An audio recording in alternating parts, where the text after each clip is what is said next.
પહેલા આપણે આ નેટ અને જેડબલઈ માટેનો ટોપિક છે. તો પહેલા આપણે એની અંદર નક્કર અવાહક ગોળાની અંદર અને બહાર વિદ્યુત ક્ષેત્ર મેળવશું અને પછી એનું સ્થિતિમાન અને વિદ્યુત સ્થિતિમાન. બરાબર. વિદ્યુત ક્ષેત્ર જે આપણે મેળવવાના છીએ એ ગાઉસના પ્રમેયનો આપણે ઉપયોગ કરી અને મેળવશું. તો અહીંયા નક્કર અવાહક ગોળો છે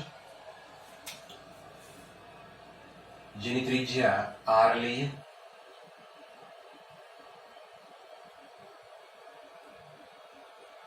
અહીંયા r. હવે આ ગોળા ઉપર વિદ્યુત ભાર પથરાયેલા છે એની કદ ઘનતા ρ છે. અવાહક ગોળો છે એટલે વિદ્યુત ભાર છે એ સમગ્ર ગોળા ઉપર વિતરિત થયેલા હોય. અવાહક ગોળો હોવાથી વિદ્યુત ભાર સમગ્ર ગોળા પર વિતરિત થયેલ હોય છે જેની કદ ઘનતા ρ છે. હવે આપણે બે જગ્યાએ વિદ્યુત ક્ષેત્ર મેળવવું છે, એક અંદર અને બીજું બહાર. તો પહેલા અંદર આપણે r અંતરે કોઈ અહીંયા એક બિંદુ છે P. આ P બિંદુ પાસે વિદ્યુત ક્ષેત્ર મેળવવું હોય તો અહીંયા એક હું ગોળાકાર ગાઉસિયન પૃષ્ઠ લઉં અને એના માટે ગાઉસનું સમીકરણ આપણે વાપરીએ. ગાઉસનું સમીકરણ છે integration E dot dA is equal to sigma q by epsilon naught E. અહીંયા આ ગોળાઓની સરફેસ ઉપરનું કોઈ પણ પોઈન્ટ લ્યો ત્યાં ઇલેક્ટ્રિક ફીલ્ડ છે કોન્સ્ટન્ટ હશે તો E બહાર લઈ લેશો. dA એટલે ગાઉસિયન પૃષ્ઠનું ક્ષેત્રફળ, ગૌસિયન પૃષ્ઠનું ક્ષેત્રફળ. તો ગોળાનું ક્ષેત્રફળ 4πr². E is equal to E into 4πr². E d એટલે સ્મોલ પાઈ 4r². ટોટલ ક્ષેત્રફળ લીધું છે આપણે અહીંયા.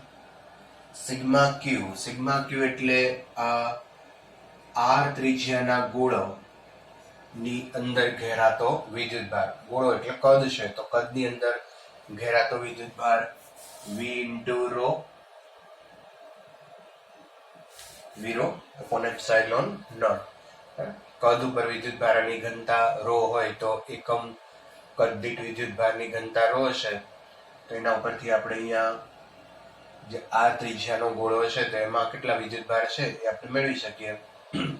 આપણે યાદ રાખેલું છે કે કદ ઉપર વિદ્યુત ભાર મેળવવો હોય તો v ρ, પૃષ્ઠ ઉપર યાદ કરો, પૃષ્ઠ ઉપર સિગ્મા ઇન્ટુ a અને રેખા ઉપર લેમ્બડા ઇન્ટુ l.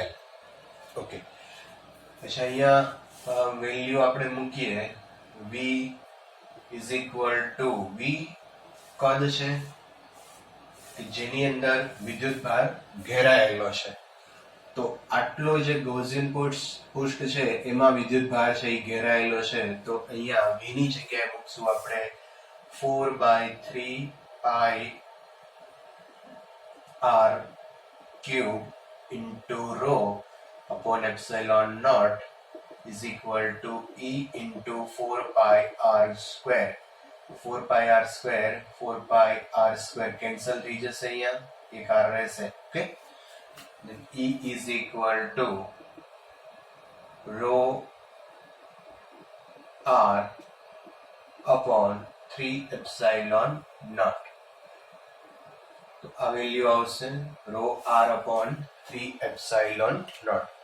પછી અહીંયા ρ ની વેલ્યુ આપણે મૂકીએ તો ρ is equal to Q upon V, Q V 4/3 pi r cube. Row ની વેલ્યુ તમે અહીંયા મૂકો તો Q upon 4/3 pi r cube r into 3 epsilon naught, 3 cancel, 4 pi epsilon naught k cube r by r cube is equal to E. તો નક્કર ગોળો હોય એ નક્કર ગોળાની અંદર ઇલેક્ટ્રિક ફિલ્ડ છે એ રો r upon 3 epsilon 0 અથવા તો k cube r upon r cube આ રીતે હોય છે. અહીંયા વિદ્યુત ક્ષેત્ર છે એ પ્રપોઝનલ ટુ r આવે છે. જેમ અંતર વધતું જશે એમ વિદ્યુત ક્ષેત્ર છે વધતું જાય. ખાસ આ સંબંધ યાદ રાખજો. આ એક એવી જગ્યા છે કે જ્યાં ઈ પ્રપોઝનલ ટુ આર આવે છે. બરાબર. હવે બહારના કોઈ પોઈન્ટ પાસે આપણે ઇલેક્ટ્રિક ફિલ્ડ મેળવીએ તો બહારનો એક બિંદુ P લઈએ. બહારના બિંદુ પાસે ઇલેક્ટ્રિક ફિલ્ડ મેળવવા માટે ફરી પાછું એક ગૌસિયન પૃષ્ઠ લઉં.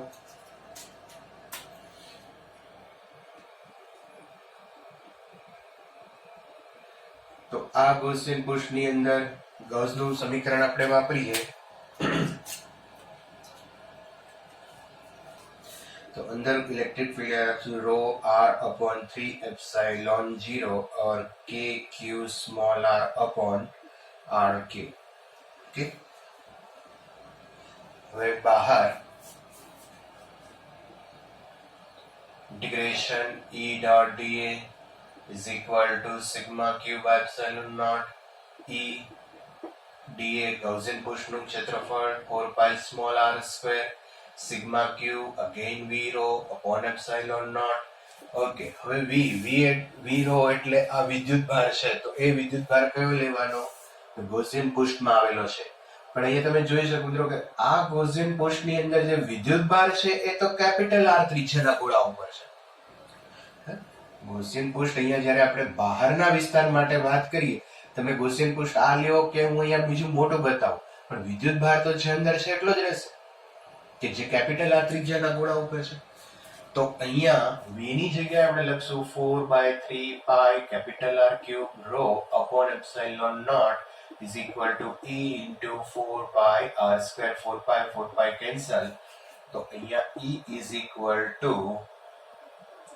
rho R cube upon 3 epsilon naught into R square. Again તમે અહીંયા rho ની વેલ્યુ મૂકો तो rho is equal to q upon v and v is equal to 4/3 pi r cube. तो એ વેલ્યુ તમે અહીંયા મૂકશો તો ફોર્મ્યુલા આવશે kq by r square. તો સિમ્પલ બહારના વિસ્તાર માટે અગેન એ જ સૂત્ર આવશે kq by r square. એટલે એનો અર્થ ફરી પાછું અહીંયા એવું કહી શકાય કે બહારના વિસ્તાર માટે જ્યારે વાત કરતા હોય ત્યારે ગોળાના પૃષ્ઠ ઉપર રહેલા બધા જ વિદ્યુત ભાર અથવા તો ગોળાની અંદર રહેલા બધા જ વિદ્યુત ભાર જાણે કે ગોળાના કેન્દ્ર ઉપર હોય એમ વર્તન કરે છે. તો અહીંયા અંદર વિદ્યુત ક્ષેત્ર અને બહાર વિદ્યુત ક્ષેત્ર યાદ રાખજો. આનો આલેખ આપણે પ્લોટ કરીએ તો અહીંયા લઈએ પોટેન્શિયલ ઇલેક્ટ્રિક ફિલ્ડ E અને અંતર R. તો અંદર છે વિદ્યુત ક્ષેત્ર R ના સમપ્રમાણમાં છે, એટલે સેન્ટર થી લઈ અને તમે અહીંયા સપાટી સુધી આવો ત્યાં સુધી વિદ્યુત ક્ષેત્ર છે એ અંતરના સમપ્રમાણમાં ઇન્ક્રીઝ થતું જશે, વધતું જશે. અહીંયા E proportional to R છે. હવે બહારના વિસ્તાર માટે જોઈએ તો E proportional to 1/r square. વિદ્યુત ક્ષેત્ર છે એ અંતરના વર્ગના વ્યસ્ત પ્રમાણમાં ઘટતું છે. તો આ લખેલો આવશે. તો અચ્છા યાદ રાખજો E is equal to અંદર વિદ્યુત ક્ષેત્ર rho r upon 3 epsilon 0 और kq upon r into r cube અને બહાર kq upon r square. સપાટી ઉપર પણ kq upon r square. હવે આનો યુઝ કરી અને આપણે વિદ્યુત સ્થિતિમાન છે એ મેળવીએ. હવે આપણે નક્કર અવાહક ગોળાની અંદર અને બહાર વિદ્યુત સ્થિતિમાન મેળવીએ. વિદ્યુત ક્ષેત્ર ઉપરથી વિદ્યુત સ્થિતિમાન મેળવવું ખૂબ સરળ છે. ઇન્ટિગ્રેશન કરો એટલે સિમ્પલી આપણે એનું સ્થિતિમાન છે એ મેળવી શકીએ. પહેલા આપણે અહીંયા લખી લઈએ, ધારો કે અહીંયા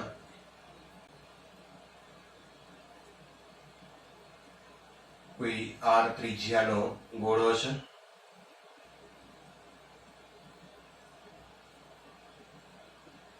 અને આપણે પહેલું લઈએ બહારના વિસ્તાર માટે, તો બહાર વિદ્યુત સ્થિતિમાન V is equal to kq upon small r. ધારો કે અહીંયા આ ડિસ્ટન્સ સ્મોલ r હોય, small r is greater than capital R. તો બહારના વિસ્તાર માટે અહીંયા જે કઈ વિદ્યુત ભારો છે એ બધા જ વિદ્યુત ભાર બિંદુવત વિદ્યુત ભારની જેમ બિહેવ કરે છે. એટલે જાણે કે ગોળાના સેન્ટર ઉપર કેન્દ્રિત થયા હોય એવી રીતે બિહેવ કરે. તો અહીંયા પોઈન્ટ ચાર્જ માટેનું સ્થિતિમાન આવશે. બીજું, સપાટી ઉપર V is equal to kq by capital R, R is equal to capital R. અને ત્રીજું, અંદર small r less than capital R. Okay, તો હવે સપોઝ આપણે અહીંયા કોઈ ડિસ્ટન્સ લઈએ સ્મોલ r અને અહીંયા આપણે વિદ્યુત સ્થિતિમાન છે એ મેળવવું છે. તો આ બિંદુ પાસે પોટેન્શિયલ હું આની સાપેક્ષમાં મેળવું, સપાટીની સાપેક્ષ. તો અહીંયા આપણે એવું લખી શકીએ કે VR my small r minus V capital R is equal to minus integration r to small r E dot dr. Okay, આ જે વિદ્યુત ક્ષેત્ર છે એ ગોળાની અંદર, નક્કર અવાહક ગોળાની અંદર વિદ્યુત ક્ષેત્ર. તો નક્કર અવાહક ગોળાની અંદરનું વિદ્યુત ક્ષેત્ર છે E is equal to kqx upon capital R cube. Any value અહીંયા આપણે મૂકીએ. VR minus V capital R is equal to minus integration capital R to small r E ની વેલ્યુ છે kqx અથવા તો kq r upon r cube into dr. Okay, હવે અહીંયા kq upon r cube બહાર લઈએ તો r નું ઇન્ટિગ્રેશન થશે r square by 2, તો minus kq by r cube ને integration r square by 2. Limit મૂકશું capital R small r minus kq by r cube small r square by 2 minus limit અહીંયા r મૂકી દો r square by 2. Okay, હવે આ minus VR છે એને આ બાજુ લઈ આવો એટલે પ્લસ થશે ને વીઆર ની વેલ્યુ મૂકી આપણે સપાટી ઉપર છે kq upon r. તો v small r is equal to v capital R minus kq by r cube r square by 2 r cube by r square by 2. Okay, VR is equal to kq upon r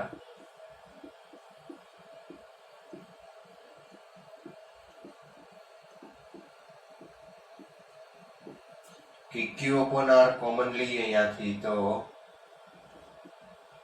રહેશે અહીંયા 1 minus KQ upon R એટલે 1 upon R square. અહીંયા R square by 2 minus R square by 2.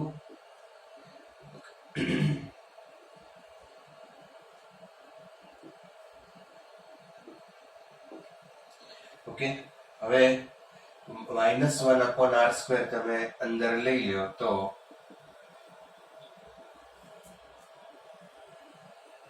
અહીંયા V small r is equal to KQ by R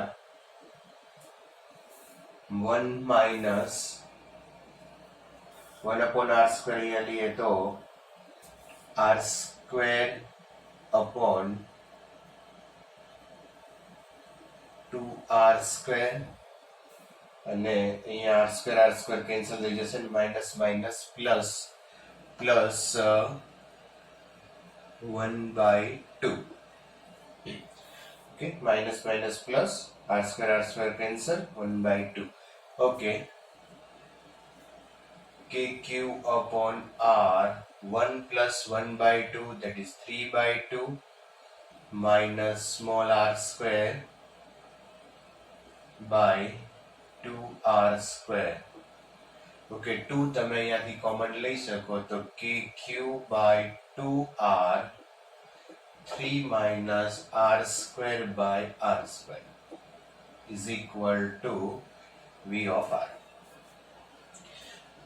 તો આ ગોળાની અંદરના કોઈ બિંદુ પાસે વિદ્યુત સ્થિતિમાન છે એ KQ upon 2R 3 minus R square by R square જેટલું થાય.